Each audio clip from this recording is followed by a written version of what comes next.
I mean, the whole thing, the media is, you don't hear me usually blaming the media for stuff, but it has been extraordinarily irresponsible over the past several months. And what the media has let pass as narrative, we saw play out yesterday on an NFL football field. Explain. I'm puzzled about it. Will you explain that? Because I missed something. The guys coming out like this? Yeah. Not what happened? Well, guys came out, hands up, don't shoot for the St. Louis Rams. Here's a video of it.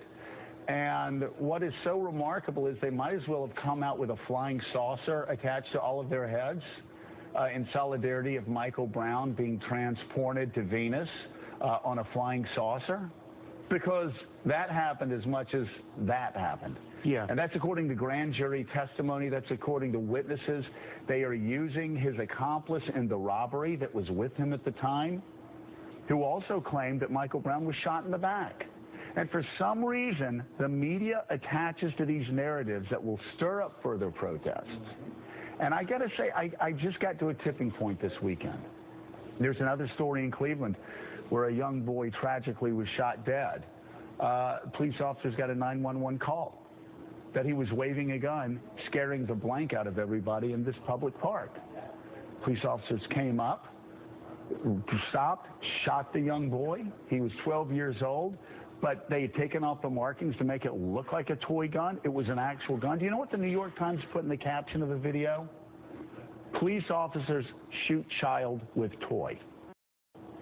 This, I don't know exactly who puts those, attaches those, but we are doing such a grave disservice to police officers in this country by pushing a narrative that they're just going around looking to shoot and kill black people. Joe, and somebody has to tell me, somebody needs to tell me why Michael Brown has been chosen as the face of black oppression.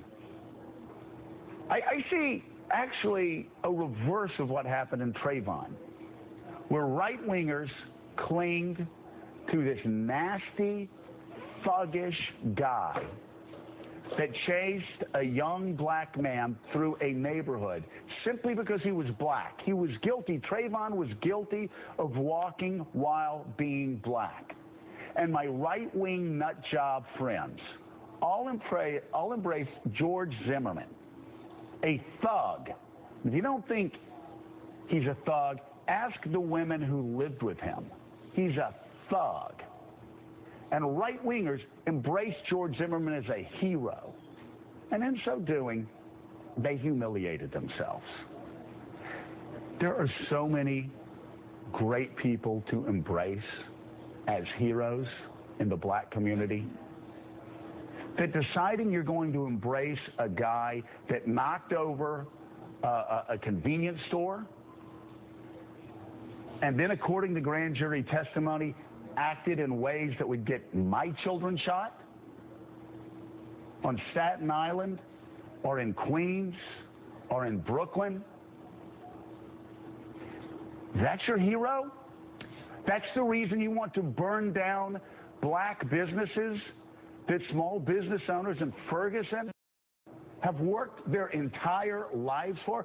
That's why you want to block African-American commuters with 5 children going to work in the Bay Area and get them fired? Really? This is your mission in life? Donnie, I'm sorry. This Ram thing was this was a final straw for me. I have sat here quietly and listened to BS being spewed all over this network and all over other networks. I can't take it anymore. I will say what I said last week. And I say this not to black children across America, because as I have said repeatedly on this show, time and time again, to people like Gene Robinson, there are 2 justice systems in America.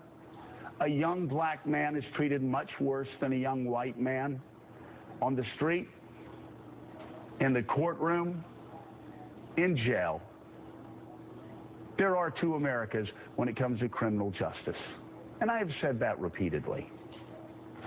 But Donnie, in this case, if my child or your child knocked over a convenience store and then went down the middle of the street shouting profanities at a police officer, let's just say again on Staten Island in Queens, and then went into the car and started punching the police officer and grabbing for his gun, he'd probably be shot in the car. Yeah, Joe.